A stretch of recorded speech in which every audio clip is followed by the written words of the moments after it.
पंचमहायज्ञ किए बगैर खाना। अब पंचमहायज्ञ कौन से?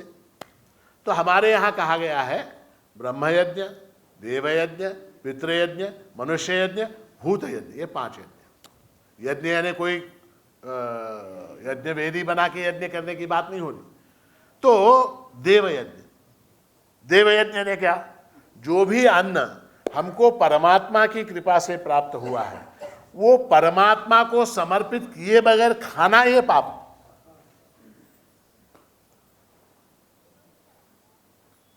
जो अन्न, आप बोलेंगे अन्न हमको परमात्मा की कृपा से कहाँ मिला? बोलेंगे क्या नहीं? अन्न हम बाजार से लेके आए, खरीद के लाए, चावल दाल गेहूं, घर में बीवी ने पकाया, खाने वाला मैं, परमात्मा कहाँ से आया? कहाँ से आया? तो ये अन्न जो धरती में से उगा, तपाम्यहम अहम वर्षम, है ना भगवद गीता में। भगवान कहते हैं मैं वर्षा करता हूं, मैं समुद्र के पानी को सोखता हूं, मैं जल बरसाता हूं, मेरे कारण जो है ये औषधियां जो हैं, ये सारी वनस्पतियां, ये सारे पेड़ पौधे, धान्य वगैरह मेरी शक्ति से उगते हैं। तो उस परमात्मा का ऋण है क्या नहीं हमारे ऊपर? है। तो देवयज्ञ, देवयज्ञ यानी क्या? परमात्मा को नैवेद्य समर्पित किए बगैर भोजन करना, ये पाप है, ये पाप है। भगवान ने कहा कि नैवेद्यम पुरुतो न्यस्तम चक्षुषा गृह्यते मया रसंच दास जिह्वायाम अश्नामि कमलोद्भव। मेरे सामने रखा हुआ नैवेद्य जो है उसको मैं चक्षुषा गृह्यते मया, मैं उसको आंखों से ग्रहण कर लेता हूं, और उसका रस, रसंच दास जिह्वायाम, वो जो मेरा दास है नैवेद्य दिखाने वाला, उसकी जिह्वा से, देखिए कितनी बड़ी बात है, उसकी जिह्वा से मैं रस ग्रहण करता हूं। और देखता कैसे हूं? चक्षुषा गृह्यते मया। तो कहने का तात्पर्य है देवयज्ञ यानी देवताओं का अर्चन और पकाए हुए अन्न का देवताओं को समर्पण, ये पहली बात। दूसरी बात क्या? पितृयज्ञ। पितृयज्ञ यानी क्या? पितृयज्ञ का तात्पर्य ऐसा है कि अपनी माता और पिता, इनके प्रति अपनी कृतज्ञता को व्यक्त करने के लिए। कृतज्ञता क्यों? क्योंकि उनका उपकार है। ये देह क्या है? उनके द्वारा दिया गया है, हाँ, उनके द्वारा दिया गया है। तो इसलिए जो है माता और पिता और पितर, पितर यानी क्या? उनके पिता, उनके पिता, उनके पिता, उनके पिता, इस तरह से उनका स्मरण करके उनके स्मरणार्थ अन्न का दान करना, इसको क्या बोलते हैं? इसको पितृयज्ञ बोलते हैं।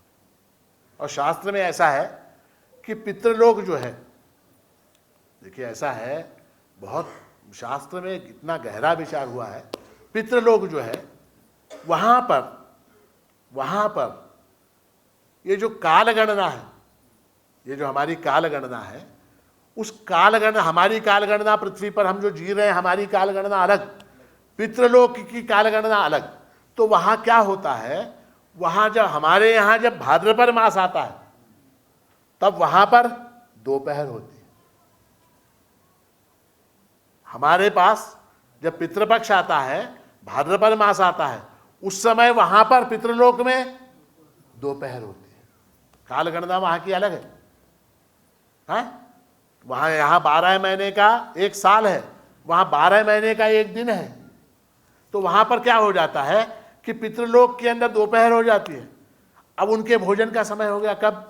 भाद्रपद कृष्ण पक्ष में। भाद्रपद कृष्ण पक्ष, जिसको हम पितृपक्ष कहते हैं। तो हमारा कर्तव्य क्या बनता है? नित्य दोपहर हमारे पितरों के प्रति हम अन्न समर्पित करें, अन्न समर्पित करें। ये जो रैशनलिस्ट लोग हैं ना, लेफ्टिस्ट लोग वगैरह, जो धर्म को वगैरह नहीं मानते, वो क्या बोलते हैं? यहां पर लोगों को अन्न खिलाने से वहां कैसे पहुंचेगा? बोलते हैं कि नहीं? श्राद्ध करते हैं हम, तो यहां हम अन्न खिलाते हैं, तुम्हारे बाप को कैसे पहुंचेगा? बोलते हैं कि नहीं? बोलते हैं। अच्छा, यहां पर बर्थडे मनाने के लिए व्हाट्सएप के ऊपर गुलाब का फूल भेजते हैं, वहां कैसे पहुंचता है? कैसे पहुंचता है?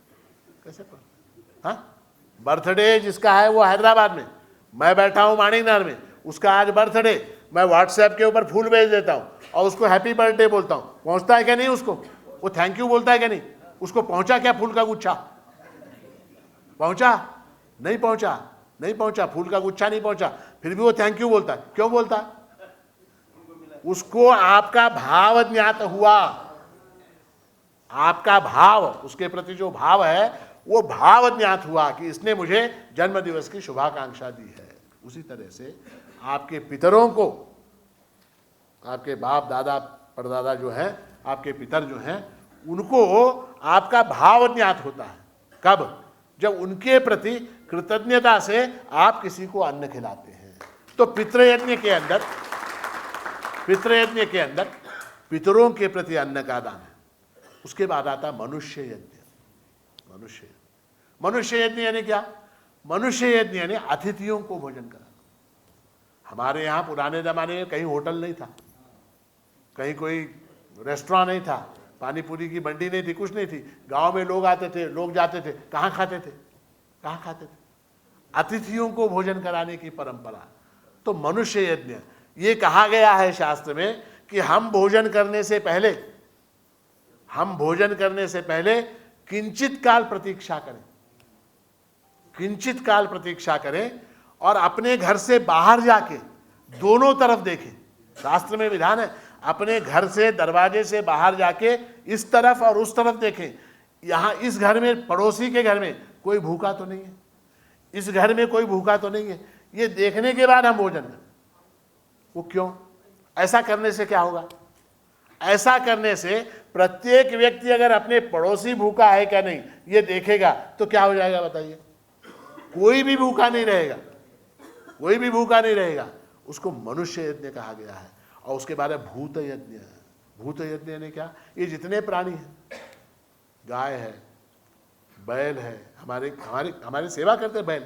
हाँ, बैल के बगैर हमारा काम नहीं चलता, गाय के बगैर हमारा काम नहीं चलता, भैंस के बगैर हमारा काम नहीं चलता, रखवाली करने वाला कुत्ता है घर में, पेड़ है, पौधे हैं, इनको खिलाना है।